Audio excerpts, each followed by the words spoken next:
Bonjour à tous et merci de nous rejoindre pour ce 6h30. Nous sommes à quelques jours de la période consacrée aux fêtes de fin d'année. La plupart des parents ont un souci, offrir des jouets à leurs enfants. Certains optent pour les jouets friperies appelés France au revoir, plus abordables et durables. Baraki Sabamba et Paga Sorokone nous en parlent. Voitures télécommandées, hélicoptères, poupées, motos électroniques. Bienvenue dans le marché des friperies de Belleville dans la commune de Trècheville. Ces jouets de seconde main sont aussi appelés France au revoir. À l'approche des fêtes de Noël, ces jouets spéciaux séduisent. C'est un piano que je suis venu acheter pour mon bébé. C'est pas un truc qui est cher. Le prix seulement, une fois que tu les vois, ils vont te donner un prix. Toi-même là, tu seras content. Je préfère les boutiques de France au revoir parce que ça dure. C'est les originaux. Il y a des jouets même que j'ai achetés, ça fait 2 ans, 3 ans, ça est là encore. Cette moto par exemple coûte 60 000 francs CFA. Le vélo, 40 000 francs CFA. Malgré ces prix, la clientèle est au rendez-vous. C'est rentable, c'est une bonne affaire. Ça vient d'Europe. Voilà, on a déjà nous livré ceux qui font venir par conteneur. C'est à eux on voit et puis on achète les conteneurs à eux. Dans la commune de Cocody-Angré, Dame Kadidiatou Touré a aussi fait de la vente de jouets d'occasion son commerce. Et pour cause. Au début, je vendais à Djamé. Maintenant, quand les clients venaient vers moi, je leur demandais, mais vous venez de quel quartier? Ils me disent Angré, Riviera. Donc, j'ai décidé d'essayer. Depuis 3 ans, en fait, je suis là.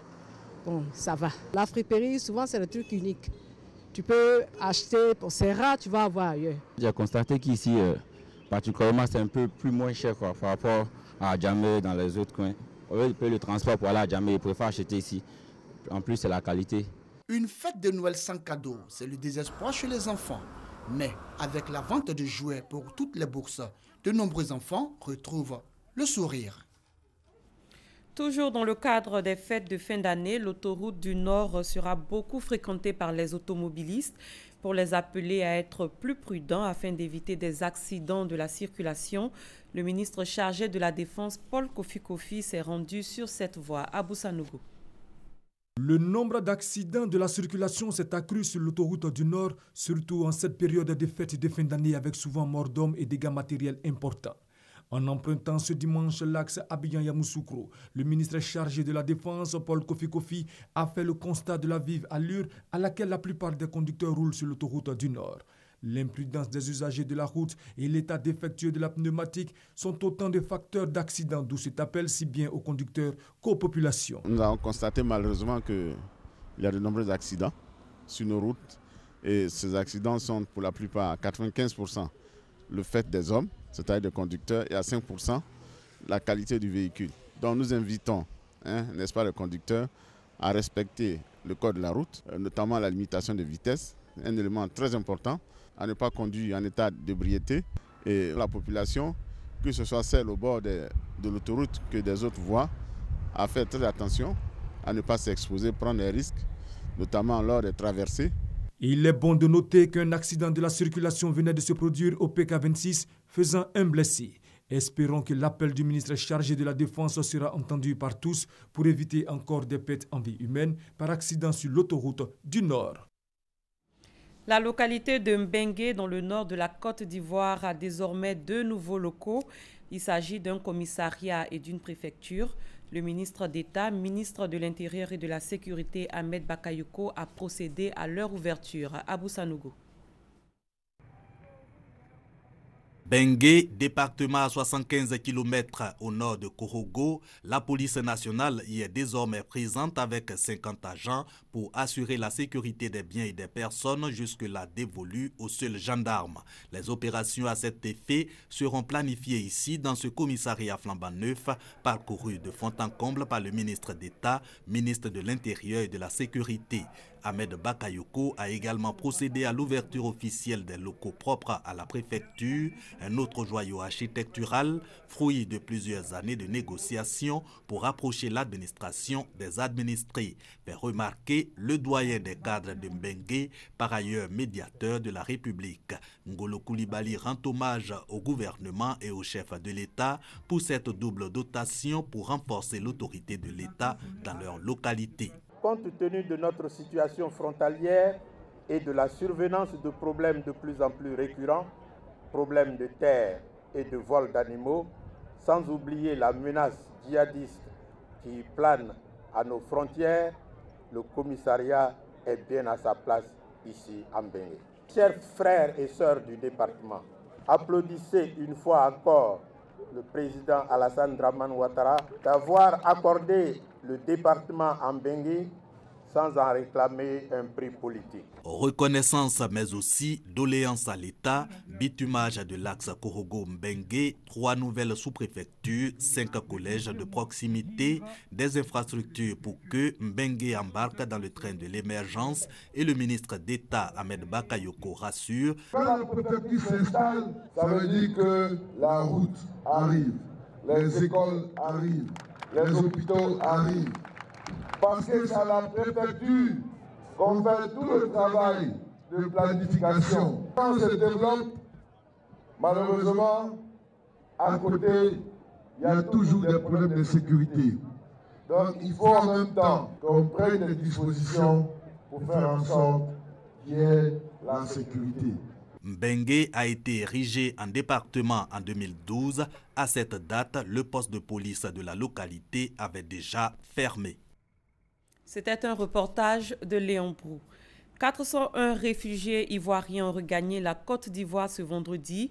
Ils ont été accueillis dans la ville de Toulepleu. Ces réfugiés reviennent du Libéria. Leur retour dans le pays annonce la reprise des opérations de rapatriement volontaire suspendues en 2012. Ève Bouy. Une animation particulière règne au poste frontalier de Biaï au Libéria ce vendredi après-midi du 18 décembre 2015. 401 Ivoiriens sont de retour au Bécaye, partis en exil pour la plupart en 2011. Un rapatriement volontaire organisé par le service d'aide et d'assistance aux réfugiés et apatrides Sahara avec l'appui du Haut Commissariat des Nations Unies pour les réfugiés HCR. Un couloir humanitaire aménagé à cet effet car les frontières sont encore fermées en raison de la menace Ebola. Dans la dizaine de camions stationnés, ils sont déjà impatients de retrouver la chère patrie. Vraiment, je reviens ici tellement content de rentrer chez moi. Je suis content de rentrer mon pays. Vraiment, en tout cas, la Côte d'Ivoire m'a manqué. Moi-même, là, j'ai envie de rentrer, traverser le barrage, aller là même. Traverser rapidement le fleuve Nignon, frontière naturelle entre la Côte d'Ivoire et le Libéria, mais en vain on se soumet aux formalités d'usage sous le regard bienveillant de la délégation ivoirienne venue les accueillir et conduite par le préfet de Toulepleu. Enfin, on foule le sort de la Côte d'Ivoire, direction le camp de transit de Toulepleu village où ils passeront 24 heures avant de rejoindre leurs différentes localités. Toute disposition ayant été prise par l'État et ses partenaires pour faciliter leur réintégration. Nous faisons ce qu'on appelle le suivi psychologique, à savoir écouter ces personnes qui rentrent et leur faire comprendre qu'effectivement, ils sont certes partis, mais qu'il y a vraiment une joie à partager sur cette terre ivoirienne. J'ai dû leur dire que certainement venant, ils ont des appréhensions, ils ont des préoccupations, mais nous sommes là pour les rassurer, pour leur dire qu'en ce qui concerne le problème de réintégration sociale, administrative et économique de ces réfugiés, mais toutes les dispositions seront prises pour que ces compatriotes qui sont revenus puissent réintégrer la vie sociale, administrative et économique dans le département. En attendant donc des lendemains meilleurs sur sa terre natale, on se restaure après une journée remplie d'émotions. Le tabac est dangereux, il a des conséquences néfastes sur la santé et parfois la vie des fumeurs. Pour sensibiliser le public à ses méfaits et à l'interdiction de fumer dans les lieux publics, le ministère de la Santé et l'autorité de régulation de la restauration et des métiers de l'alimentation ont sillonné des bars de la commune de Cocody, Herman Yami. À l'Ocodrome de Cocody ce samedi, il est 21h. C'est ici que l'équipe de l'ARMA, l'autorité de régulation de la restauration et des métiers de l'alimentation et le programme national de lutte contre le tabagisme, l'alcoolisme et la toxicomanie ont démarré la campagne de sensibilisation sur l'interdiction de fumer dans les lieux publics et la commercialisation ainsi que la consommation de boissons frélatées. Tout de suite, la délégation est attirée par ce débit de boissons ne respectant aucune norme de conservation. La propriétaire est interpellée, mais pour l'occasion, sa marchandise n'est pas saisie. Elle reçoit plutôt des conseils. C'est pas normal que vous vendiez la boisson conservée dans ces conditions-là. Aujourd'hui, on ne va pas fermer votre espace. vous sensibilise. Vous avez compris? Mais la prochaine fois qu'on va venir trouver ça comme ça, on va saisir tout ce que vous avez là, qui ne sont pas de bonne qualité. Après la locodrome, nous voici dans ce bar à quelques encablures de l'école de gendarmerie. Ici, tout paraît normal, sauf qu'aucun panneau n'indique l'interdiction de fumer. La tenancière reçoit des conseils et des panneaux sont affichés dans le bar. Riviera 2, Engrais 8e tranche, Adien et Maou, partout où la délégation est passée, elle a véhiculé le même message. Choisir ce que nous allons consommer, parce que c'est ce que vous buvez qui vous tue ou c'est ce que vous fumez qui vous tue. Nous voulons tous vous voir en 2016 en bonne santé. Donc attention à ce que nous buvons, attention à ce que nous faisons pour ces jours de fête. Il ne faut pas fumer dans les lieux publics. Le principe, il ne faut pas fumer, il ne faut pas enfumer autrui. Dès l'instant qu'il y a quelqu'un qui est à côté de vous, il faut arrêter de fumer. Il faut vous déplacer, se mettre à côté, isoler et fumer. La loi sur l'interdiction de fumer dans les lieux publics et les transports en commun prévoit aussi la répression. Pendant cette tournée de sensibilisation, des marchandises ont été saisies et les plus récalcitrants ont fait les frais. Comme ce jeune qui a défié les forces de l'ordre en fumant en public malgré les injonctions. Après Cocody, cette campagne de sensibilisation s'étendra aux autres communes du district d'Abidjan. La loi 2014-430 sur le VIH a été vulgarisée dans 18 départements du pays. Des députés font le point de ce processus. Christelle Nda et Pagasoro Kone nous donnent plus de détails. Le 14 juillet 2014, les parlementaires ont adopté en séance publique une loi portant régime de prévention, de protection et de répression en matière de lutte contre le VIH et le sida. Plus d'un an après son application, les populations ignorent toujours son existence. Face à cette situation, le réseau des parlementaires pour la lutte contre le sida a initié les 9 et 10 décembre dernier des missions pour la vulgarisation de cette loi dans 18 départements de la Côte d'Ivoire. Une semaine après, les députés rendent public le rapport général de leur mission. Nous avons pu nous rendre dans les 18 départements.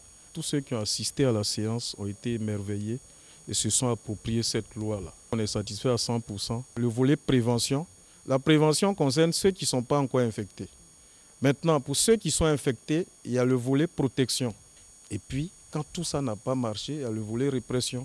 Parce que vous savez que quand on vote une loi, il faut aussi prévoir comment mettre les balises pour qu'elles soient exécutées ou respectées. Une initiative rendue possible grâce à l'appui de l'ONU Femmes. Les députés sont fermement engagés, ils se sont constitués un réseau pour promouvoir, conduire à l'adoption de cette loi. Et nous nous devions d'accompagner sa diffusion. Très souvent, il est reproché dans nos pays que les décisions restent au niveau central. Et pourtant, ces questions telles que le VIH, qui est une question qui dépasse le cadre sanitaire, qui est une question de développement, doit aller dans nos hameaux les plus reculés. La vulgarisation de la loi portant régime de prévention, de protection et de répression en matière de lutte contre le sida marque la volonté des parlementaires à mener une lutte efficace contre cette pandémie. On s'intéresse aux plénières citoyennes 2015 de l'Union du fleuve Mano. Elles se sont tenues ici à Abidjan à l'intention des associations et organisations de jeunesse engagées dans la promotion de la culture et de la paix. Au centre des échanges, l'état des lieux des conflits en Afrique et des stratégies pour les régler. Serge Koléa. L'Afrique est depuis plus d'une quarantaine d'années la région du monde la plus touchée par les conflits. Le contexte ouest-africain en général et l'espace Mano en particulier est marqué d'une succession de conflits armés et de crises sociopolitiques qui ralentissent son développement. Les défis du maintien de la paix et de la sécurité dans l'espace de la sous-région de l'Union du fleuve Mano sont nombreux. Pour leur apporter des solutions, plusieurs rencontres sont organisées, notamment ces plénières citoyennes autour du thème « Agir maintenant, agir ensemble, agir différemment ». Objectif général de ces plénières citoyennes 2015 à l'attention du Parlement des jeunes pour la paix, contribuer à impliquer davantage ces jeunes dans les actions en faveur d'un changement positif de la société. L'Union du fleuve Mano a prévu une stratégie qui va s'étaler sur 10 ans avec plusieurs composantes. Nous avons prévu un mécanisme qui permet une gestion efficace et efficiente des ressources naturelles avec une transparence surtout. Nous pensons que cela va contribuer un peu à optimiser ces ressources-là et à une meilleure redistribution des richesses. Les plénières citoyennes 2015 de l'Union du fleuve Mano River se sont tenues du 18 au 19 décembre à Abidjan. 30 jeunes issus des organisations, mouvements, fédérations de jeunesse et partis politiques ont participé à ces assises. 2240 tables-bancs ont été remis à des lycées et collèges. C'est une action du ministère de l'Éducation nationale et de l'enseignement technique.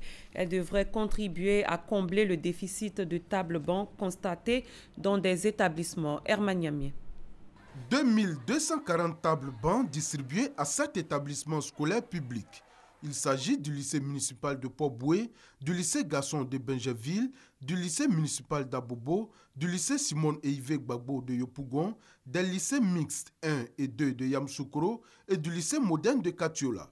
À travers cette distribution des tables-bancs aux établissements, le ministère de l'Éducation nationale et de l'enseignement technique veut renforcer les équipements existants afin d'offrir un cadre d'apprentissage adéquat aux élèves. Recevant les tables-bancs dans les différents établissements bénéficiaires, les responsables et les élèves ont traduit leur gratitude au ministre de l'Éducation nationale et de l'enseignement technique pour ce geste qui vient les soulager. Avant, il y avait assez de problèmes. Par exemple, il n'y avait pas assez de place pour faire les devoirs, ou souvent on se faisait même voler les tables-bancs. Souvent, tu quittes ta salle, le lendemain, tu viens voir, il manque au moins 4 ou 3 bancs. Je suis très heureuse. Grâce à ces bancs, on est bien assis, on suit bien au cours. En tout cas, ces bancs sont très solides. C'est un grand ouf de soulagement parce que depuis la rentrée jusqu'à maintenant, jusqu'à hier même encore, on avait des élèves qui étaient en train de chercher des tables-bancs pour s'asseoir. Ce sont à terme plus de 200 000 tables-bancs qui seront ainsi offerts à toutes les directions régionales pour l'amélioration des conditions d'enseignement et d'apprentissage. À l'étranger, 2 journalistes ont été inculpés au Burkina Faso dans le cadre de l'enquête sur la tentative de putsch du 17 septembre pour complicité d'atteinte à la sûreté de l'État et des mêmes chefs d'inculpation que le général Gilbert Diendéré, l'auteur présumé du coup d'État avorté. Les 2 journalistes ont été incarcérés après leur audition au début du mois de décembre. Les conservateurs au pouvoir depuis 2011 en Espagne arrivent en tête des élections législatives selon des résultats partiels portant sur plus de 99% des bulletins dépouillés, mais ils perdent leur majorité. C'est la fin de ce 6h30. Merci de l'avoir suivi. Très bon début de journée à tous et à toutes.